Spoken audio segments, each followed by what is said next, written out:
Salutations. Yes, sir, we promised you a great Gorgeous man here George, tonight. very Classy, the maker of champions. Andre, the giant. WrestleMania. Everyone has a price. Ladies and gentlemen, it is electric. You're fine. The champ is here. Aujourd'hui, on va s'attaquer à un gros morceau de l'année 2023 et de l'année 2024. Un sujet qui fulmine dans le monde du catch. Un sujet à débat. Un sujet qui divise les foules, qui divise les fans. Un sujet qui rend accro au crack. Oula non. Bref. Regardez-moi ça. Il a encore acknowledge le chef tribal. Un fan refoulé. La honte. C'est l'ouverture du dossier sur le World Heavyweight Championship. Hey! Rien que ça. Et je parle bien du titre mis en place lors de Night of Champions, et pas de la Big Gold Belt. La Big Gold Belt. Ah, ya Gabriella. Ya Gabriella Martinelli. Et pourquoi parler de ce titre? Car il est temps de mettre la lumière sur ce bran. De la lumière sur ce titre. Bref, partons du début, avec une petite histoire pas piquée des hannetons. Tout commence ça, la journée du 27 mai 2023. Un samedi pourtant banal en somme. Sauf que ce jour-là, pour un certain club de foot, apprécié d'un certain génie déglingo, un idiot fini. Oui bref, c'est le jour décisif pour devenir une nouvelle fois champion depuis plus de 10 ans, où ça n'a pas été le cas. C'est dire, malheureusement, c'est l'échec monumental aux yeux du monde entier. La honte. Bref, le protagoniste de l'histoire est déjà au fond du gouffre. Mais ça, ce n'était rien. Non, bien sûr que non. L'enfer continue. Plus tôt dans la journée, il pensait pouvoir récupérer son ordinateur, ainsi que toutes ses données, qui ont été totalement supprimées, pour aucune raison valable. Mais malheureusement pour lui, ça n'a pas été le cas. Bizarre. Il avait fait un long aller-retour, tout ça pour rien. Ridicule. Mais notre cher ami n'en démord pas. Il sait, au plus profond de son cœur, que cette journée du samedi 27 mai 2023 peut encore être attrapée. Pourquoi? Car ce soir-là, il y a le prochain PLE de la WWE. Night of Champions. Night of Champions, la nuit des champions, pas comme son club de foot. Drôle d'hasard. Et donc, à Night of Champions, il y a pas mal de matchs qui promettent. Notamment un match pour le couronnement du titre poids lourd entre Seth Rollins et AJ Styles. Rien que ça. Alors, pour cet événement, le jeune homme, notre déglingo favori, décide de se faire plaisir en allant commander un mets qui met bien. Problème. Y'a que ça. Problème. Comme par hasard, aucun bus n'est là où il se trouve. Car aujourd'hui, en ce samedi 27 mai 2023, aucun bus n'est desservi ici. Il est comme qui dirait, perdu au milieu de nulle part. Le sort s'acharnant sur lui, il fut obligé de marcher quelques kilomètres pour aller chercher son mets, qui met bien. Et à savoir que pendant le long trajet, le PLE avait déjà commencé. Et comme par hasard, ce PLE avait commencé avec l'affrontement entre Seth Rollins et AJ Styles pour le titre du champion... Rien que ça. Pour le titre du champion du monde poids lourd. Rien que ça. Notre ami, essoufflé et en souffrance, commande donc et repart en direction de chez lui, bien qu'il écoute le live d'un très gentil monsieur qui couvre l'événement. C'est fun. Il a malheureusement loupé 3 matchs de ce PLE, car pour un peu plus de piquant, son téléphone avait plus de batterie pendant le trajet. Un tel manque de chance pendant une seule journée porterait presque à croire à de l'acharnement.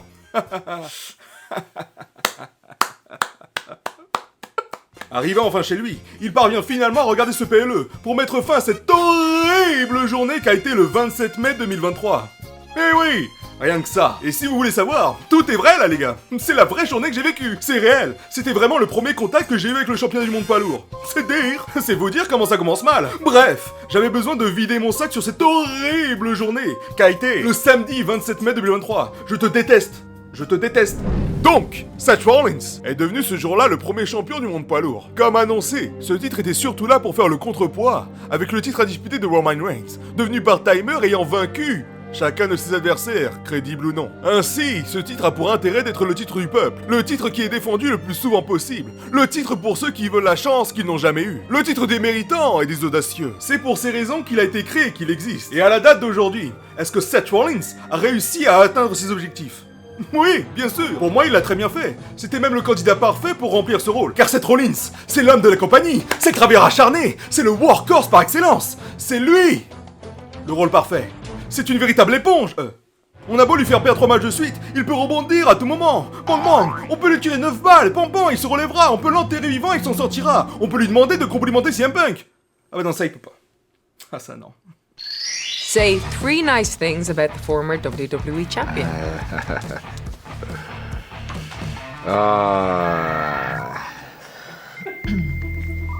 Bref, c'est le gilet pare-balles de la WWE. Rien que ça. Le titre poids lourd a donc une véritable dimension de mérite, de courage. Si tu veux ta chance, tu n'as qu'à la prendre. You want some? Come get some!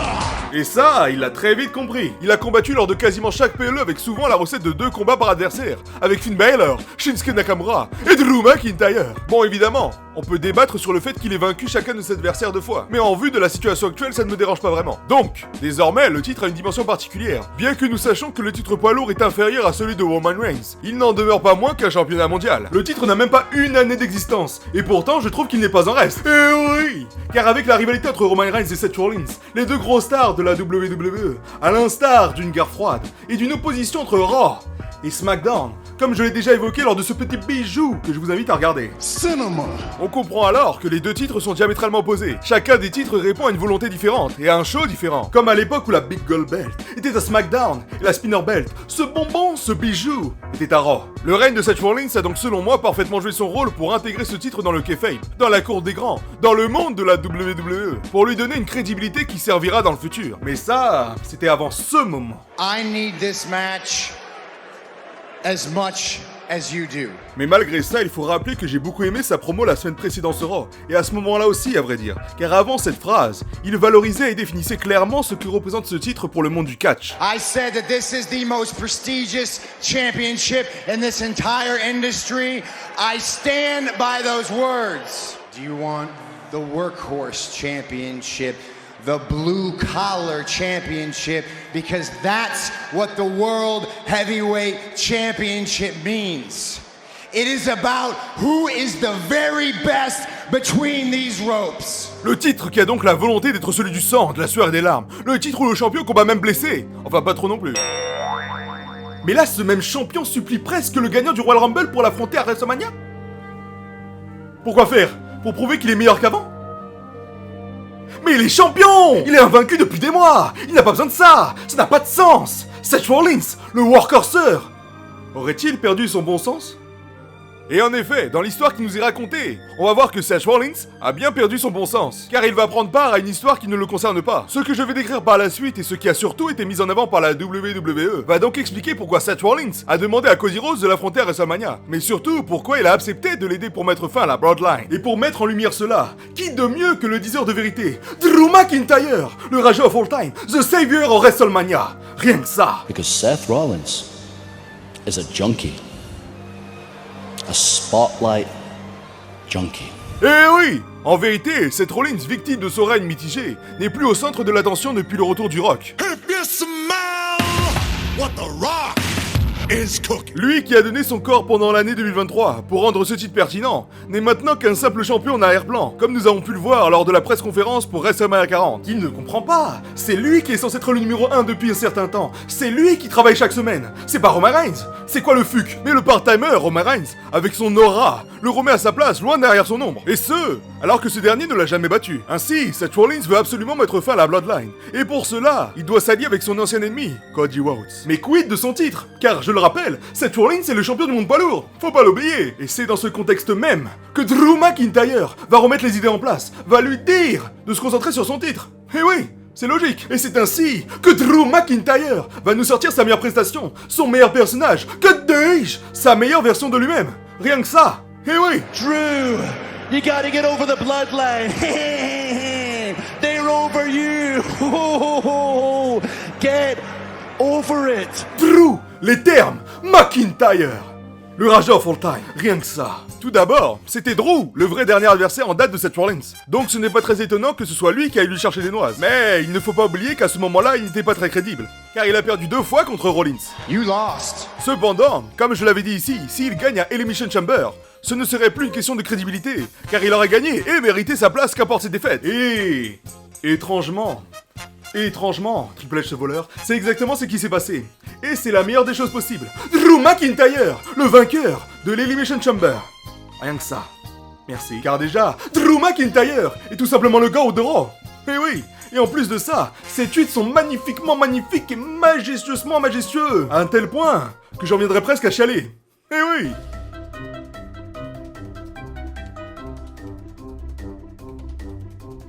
I prayed for this and it happened. Ça a du sens, ouais. Ces promos sont parfaitement sensées et cohérentes. Il dit tellement les termes, je le soupçonne de s'introduire dans le domicile de Triple H. Bref, c'est devenu le candidat parfait pour prendre la relève du titre poids lourd. Et pour justifier cela, il faut une raison. Et cette raison, c'est justement le fait que Seth Rollins s'éloigne de plus en plus de ce qu'il était avant. Un champion courageux et combatif, qui ne se concentrait que sur son titre, et à le défendre. Que ce soit en weekly ou en PLE. Désormais, il s'inclut dans des histoires qui n'ont rien à voir avec lui. Il délaisse totalement le titre qu'il a lui-même mis en avant. Le titre mondial poids lourd va sérieusement commencer par perdre l'éclat que Seth freaking Rollins avait pourtant réussi à lui inculquer au fil de la deuxième partie de l'année 2023. Mais le sauveur, The Savior, Drew McIntyre, va empêcher ce désastre de se produire. Comment? En prenant le titre à Seth Rollins, avant que ça ne soit trop tard. Logique. Il va lui prendre son titre car Rollins n'est plus pertinent pour ce dernier, quand bien même ce soit lui son premier propriétaire. Rollins qui dit que mettre fin à la Bloodline est plus grand que son titre. Drew McIntyre ne peut laisser ça impunément. Même en lui disant de simplement se concentrer sur son titre, il n'arrive pas à convaincre Rollins de l'entêter, même si ce dernier réussit partiellement à se rattraper. Bref, il est déjà trop tard pour sauver Seth Rollins. Alors, que va faire Drew McIntyre, The Savior? Eh bien justement, il va sauver ce titre, et Raw, au passage, car il le vaut bien. Par conséquent, à WrestleMania 40, Drew McIntyre parvint à mettre fin au règne très important de Seth Rollins, qui a parfaitement rempli son rôle, faut le dire. Son merveilleux règne qui s'est fini de la meilleure des manières pour réussir la passation de façon cohérente et bien écrite. Et comme on a tendance à l'oublier aujourd'hui, à cause de tous ces règnes très longs... Qui dit changement de titre dit nouvelle rivalité, nouveau match, nouvelle créativité, nouvelle dynamique. Car là, aucun des règnes actuels est en dessous de la barre des 150 jours, hormis les tag teams féminins. Eh oui, faut le savoir, c'est pas rien. Et donc maintenant que Drew McIntyre est le nouveau champion du monde poids lourd, on rentre dans une nouvelle dynamique qui met véritablement le titre dans la lancée de la Big Gold Belt. Un bon gros titre qui aura du prestige avec des affiches peut-être pas toujours inédites, mais qui auront l'aura et l'importance que ce titre mérite. Drew McIntyre contre Gunther, Drew McIntyre contre Sami Zayn, Drew McIntyre contre CM Punk. Eh oui, mais aussi Sheamus, Jey Uso, Bronson Reed, Big E s'il revient, LA Knight, AJ Styles, que sais-je, Damien Priest, Finn Balor, Dominic Mysterio même. Rien que ça. Bref, une pléthore, que dis-je, une brochette d'adversaires rien que pour le championnat du monde poids lourd. Car ça reste l'attraction de Raw, faut le dire. Faut pas l'oublier. Faut pas l'oublier les gars. Et honnêtement, je vais être honnête, je vais le dire cash sur table. Je vais parler du léger problème que j'ai avec les Lorraine. Et évidemment, on a remarqué que notre cher ami Triple H aimait beaucoup les Lorraine. En même temps, c'est lui le responsable du règne de la terreur, donc ce n'est pas très étonnant. Les Lorraine sont un bon point pour rendre prestigieux les titres, et ceux qui les détiennent également. Ou alors, la personne qui leur prendra la ceinture. Mais, le fait est que ce n'est pas forcément vrai. Et je vais vous expliquer pourquoi. Prenons l'exemple de celui de Roman Reigns, qui est par ailleurs le plus évident. Ça paraît logique. Acknowledge me! Car son règne a bien sûr élevé le titre universel. Mais avait-il besoin de tout cela? Avait-on besoin de presque 4 ans de règne pour redorer l'image du titre le plus prestigieux de la WWE? Je ne pense pas, même si au début, comme je l'ai dit, il partait avec le titre universel, qui lui est tout sauf prestigieux, comme on pourrait d'ailleurs le voir dans cette magnifique vidéo de Monsieur Hawkins. Eh oui, Tim Bonnet, dédicace. Pour faire un bref interlude technique, je dirais simplement que l'argument disant que les longs règnes permettent de rendre prestigieux les titres ne fonctionne que marginalement. C'est-à-dire qu'à court terme, aux environs d'1 ou 2 ans, cela marche exponentiellement. Mais qu'après ces 1 ou 2 ans, on peut commencer à apercevoir une diminution de l'intérêt sans pour autant avoir une baisse. Mais attention, faut faire la nuance. Autrement dit, le prestige, la valeur du titre de Roman Reigns augmentera de manière beaucoup moins significative lors de la 4e année de règne que lors de la 1re ou de la 2e année. Eh oui, et au final, à terme, il se pourrait qu'on puisse l'apercevoir. La baisse. Voilà, c'était un interlude assez maladroit et peu détaillé pour parler de l'utilité marginale. C'était tout pour moi. Mais que nenni! Non, cela me sert surtout et avant tout de transition. Eh oui, une magnifique transition! Rien que pour vous. Pourquoi? Car selon moi, après le sacre de Drew McIntyre, le sauveur, il n'y aura pas de long règne avant un certain temps. Je vais donc évoquer pour moi le pourquoi du comment, et également un petit zeste de fantasy booking, car ce championnat du monde poids lourd a beaucoup à offrir. Et ça, c'est cool. Mais surtout et avant tout, car je le vaux bien, mais aussi car je ne peux pas m'offrir le nouveau jeu de la WWE. Dommage. Dommage. Cousin de David Goodenough. Alors, déjà, pourquoi faire des règnes courts? Certains parlent de règnes dits patates chaudes, les titres qui changent de main à chaque défense. Pour ce fait-là précisément, je trouve que ce n'est pas spécialement une mauvaise chose, mais attention, à condition qu'on se situe dans une rivalité entre deux mégastars, et à court terme seulement. Le meilleur exemple pour exposer ce que je dis, c'est évidemment la rivalité Cena-Orton en 2009, avec les 3 matchs suivants. dingue. Wow. Où il y a eu un nouveau champion à chaque fois. Et outre la qualité des matchs ou autre aspect, le fait est qu'il y a eu 3 changements de titre en l'espace de quelques semaines. Et est-ce que le titre a perdu en prestige? Pas vraiment. Et est-ce que Cena ou Orton ont perdu du prestige ou de la crédibilité? Pas à ce que je sache. C'est GOAT. La belle époque. Pourtant, ce genre de situation, on le voit plus réellement de nos jours, voire plus du tout actuellement. Pourquoi? C'est dommage, car dans mon interprétation, un titre qui change de main aussi souvent comme dans cet exemple montre simplement que les lutteurs sont au même niveau. Ils n'arrivent pas vraiment à se départager. Dans l'exemple cité, il n'y a que des matchs à stipulation. Il est donc possible que ce soit en fonction des stipulations qui avantagent l'un et désavantagent l'autre. C'est une possibilité. Pour moi, ces changements de champion à chaque pay-per-view montrent avant tout que Cena et Orton sont au sommet de leur art et qu'ils sont en partie égaux. Ce n'est donc pas une mauvaise chose. Après, j'admets volontiers que ça ne rentre pas véritablement dans la définition commune de la patate chaude, car théoriquement, il faudrait que ça inclue plus de personnes, et à ce moment-là, oui, ça peut fortement desservir. Si par exemple, à tout hasard, Drew McIntyre remporte le titre contre Seth Rollins, mais se fait cash-in par Damien Priest, et que ce dernier perd son titre contre Finn Balor, qui lui-même perd son titre contre CM Punk en l'espace d'un mois. Là, il est vrai que ça pourrait être ambigu, voire débattable, car il y aurait malgré tout quelque chose à faire. C'est aussi le principe de champion de transition, qui permettent de préserver des affiches, ou des champions. Bref, tout ça pour dire, plus sérieusement, que pour moi, les règnes courts, voire très courts, sont pas forcément une mauvaise chose comme on pourrait le penser aujourd'hui. Déjà, car encore et toujours pour moi, si c'est bien amené et cohérent, comme pour l'exemple de Cena et Orton, ça montre surtout et simplement une certaine ambivalence entre les deux. Comme je l'ai dit plusieurs fois, un combat, un affrontement, un match, certes à savoir qui est le plus fort. C'est logique, me direz-vous. Mais que se passerait-il si les deux étaient plus ou moins égalité? À l'heure actuelle, avec les longs règnes, on pourrait simplement croire que tous les champions sont au-dessus des autres, et ne pourront être détrônés, à part par la construction d'un pur babyface, qui peut prendre un certain temps, comme on peut le voir avec Cody Rhodes ou Sami Zayn. Mais attention, je ne dis pas que les longs règnes sont une mauvaise chose, au contraire, tout comme le fait que les courts règnes peuvent montrer que deux catcheurs ont le même niveau. Les longs règnes, eux, montrent l'inverse, simple exemple, mais Roman Reigns, le chef tribal, et le ring général, Gunther, ne sont tout simplement pas dans le même panier que le reste. De même pour Rhea Ripley. Mamie, ils sont tout simplement au-dessus, rien que visuellement on le comprend. Non mais sérieux, regardez-les. I be popping bottles, sparkles and champagne. VIP my section, royalty looking sexy, you know that be my thing. Ainsi, les longs règnes permettent surtout de définir clairement les têtes d'affiche, que ce soit pour les heels, qui sont dans notre cas les champions, ou les faces, qui sont soit déjà établis, soit ceux de demain. Il faut comprendre qu'en fin de compte, tout cela n'est qu'une question de hiérarchie. Et étant donné que le catch est scénarisé, et non fake, à l'instar d'une série, d'un manga, d'un film tout simplement, cette hiérarchie doit avoir une cohérence, un intérêt certain, sans pour autant que ce soit fondamental dans les storylines. Selon moi, la hiérarchie doit être implicite. C'est d'ailleurs pour cette raison que je n'aime pas spécialement le système de ranking à la AEW, car ça me donne le sentiment qu'on nous tient par la main et qu'on nous dit... Eh regarde ce mec, il est en grande forme, tu trouves pas? S'il avait une chance au titre, ce serait pas mal, non? Clin d'œil, clin d'œil, clin d'œil. Tony Khan, arrête! Qu'est-ce que tu fais? C'était la petite aparté AEW. Et oui. La hiérarchie se doit d'être implicite, car premièrement, je pense qu'on doit le comprendre de nous-mêmes, sans qu'on ait besoin de nous le dire. Mais surtout, car ce qui régit principalement l'intérêt des fans pour un catcheur, c'est sa tenue, qui est par ailleurs un facteur beaucoup peu mentionné selon moi. Son in-ring, son moveset, ses promos, l'émotion qu'il apporte, son personnage. Tout simplement. Je ne sais pas pour vous, mais personnellement, je ne vais pas aimer un catcheur car il ne fait que gagner. Si j'apprécie Cody Rhodes et son histoire, ce n'est pas parce qu'il a gagné quasiment tous ses matchs, non, ça c'est puéril. C'est de par ce qu'il représente, les émotions qu'il dégage, le fait qu'on puisse s'investir facilement dans son histoire, le soutenir tout simplement. Ce qui n'a pas été le cas pour tous les babyface. Bon, au bout du compte, c'est les fans qui choisissent. Et c'est la WWE qui décide. Pas le ranking, mais ce n'est pas pour autant qu'elle ne joue pas un rôle. Il serait assez mal vu d'avoir un Akira Tozawa contre Roman Reigns, que ce soit pour un weekly ou pour un PLE, car cela doit rester cohérent et logique avec les histoires mises en avant. C'est l'intérêt même que ce soit scénarisé. Si la WWE le voulait, elle pourrait se transformer en UFC, et avoir des vrais affrontements de lutte. Raconter une histoire est un art, qui ne doit pas être mis dans les mains de n'importe qui. Eh oui. Et attention, ça pourrait être le sujet d'une prochaine vidéo. Enfin...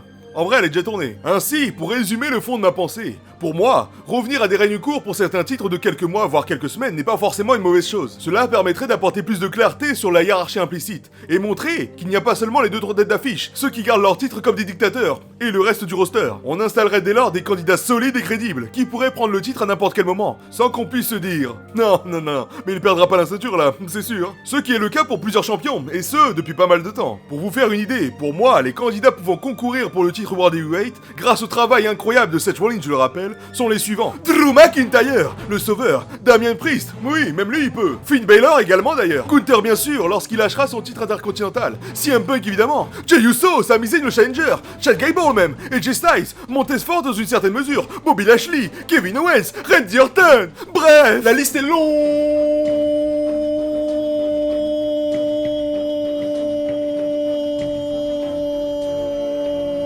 et ce pour une raison. Eh oui, car Seth Rollins a prouvé lors de son règne que ce titre avait de l'importance. Bien qu'il soit moins prestigieux que celui de Roman Reigns, il a quand même son mot à dire, il a son histoire à écrire. La rêve. Il a inventé sa propre histoire.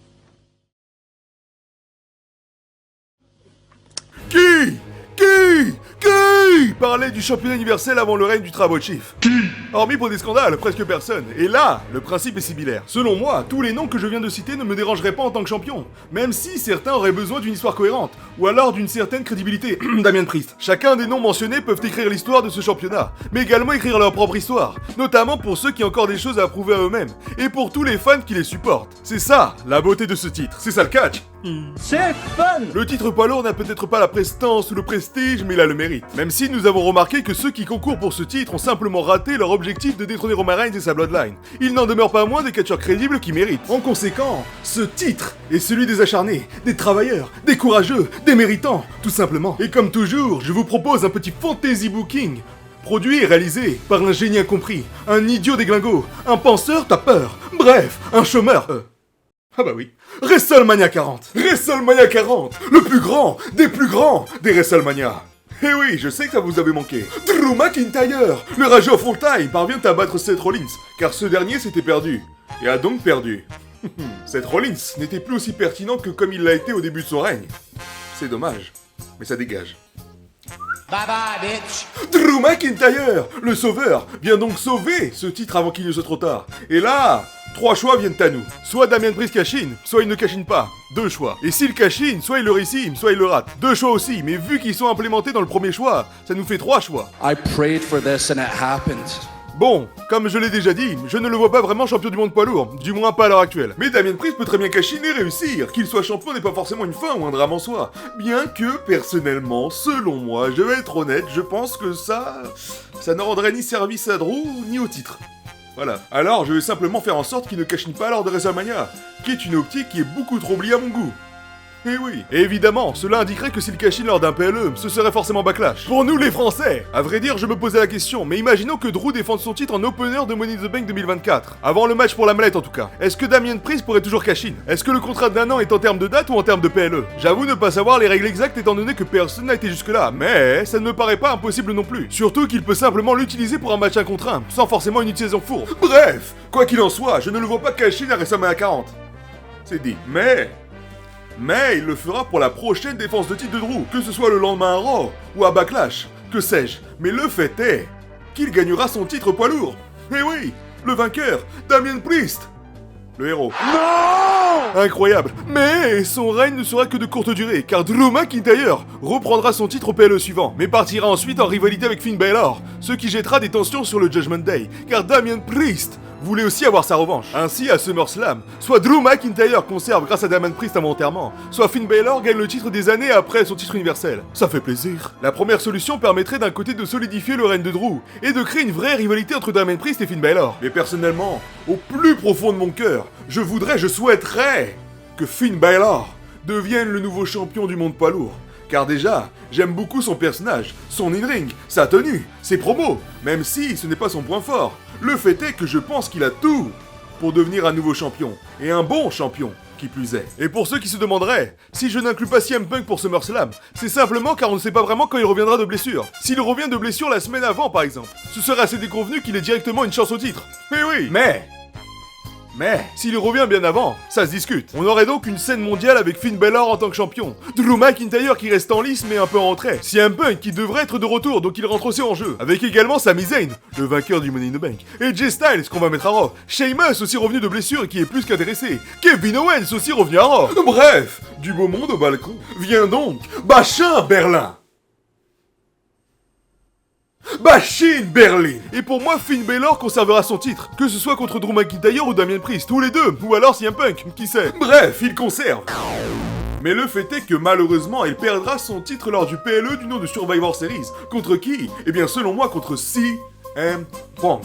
1 an après son arrivée à la WWE, pour son dernier run de rang. Rien que ça. Et honnêtement, pour être honnête, si Punk prend le titre, c'est simplement pour qu'il ait son match à WrestleMania. Que dis-je? Son main event à WrestleMania. Je ne sais pas si cela lui a été promis, mais dans mon esprit, je me dis que oui. Donc on va faire comme si c'était le cas. Mais, ne vous inquiétez pas, ça va bien se passer. Ne t'inquiète pas, ça va bien se passer.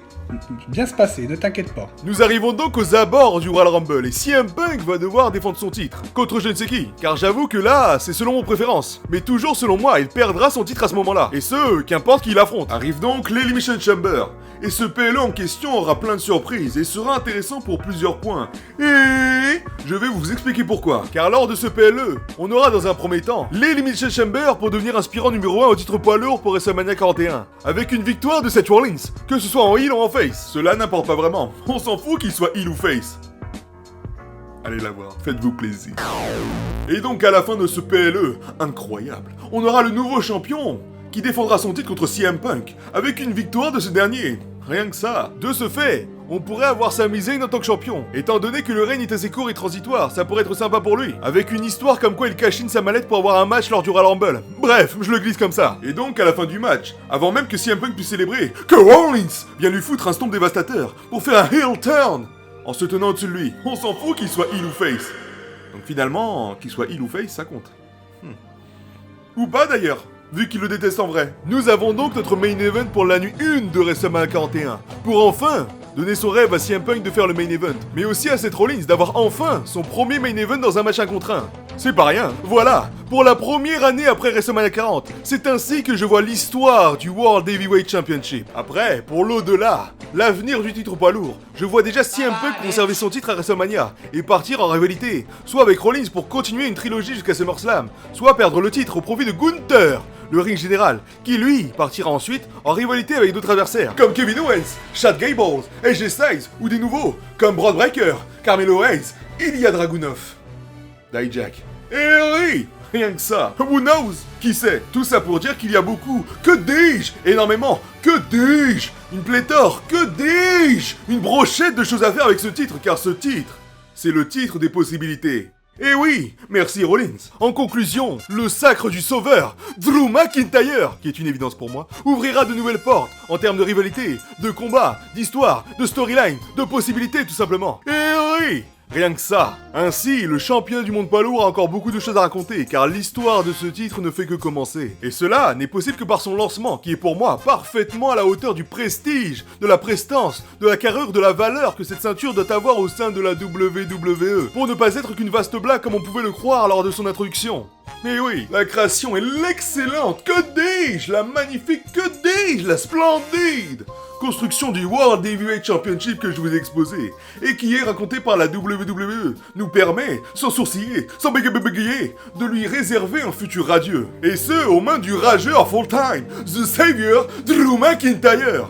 Rien que ça. Et des autres également, comme j'ai pu vous le compter dans ce fantasy booking aux petits oignons, concocté par moi-même. Ça fait plaisir. Poussant la créativité à son maximum, à son optimum, pour nous offrir le meilleur et cela sous le prisme d'une seule et unique chose. L'Entertainment. Sur ce, c'était Urakadara pour vous conter la véritable histoire du titre poids lourd. Et ça, c'est lourd. Ainsi, nous pouvons refermer le dossier du World Heavyweight Championship. À bientôt dans le bateau.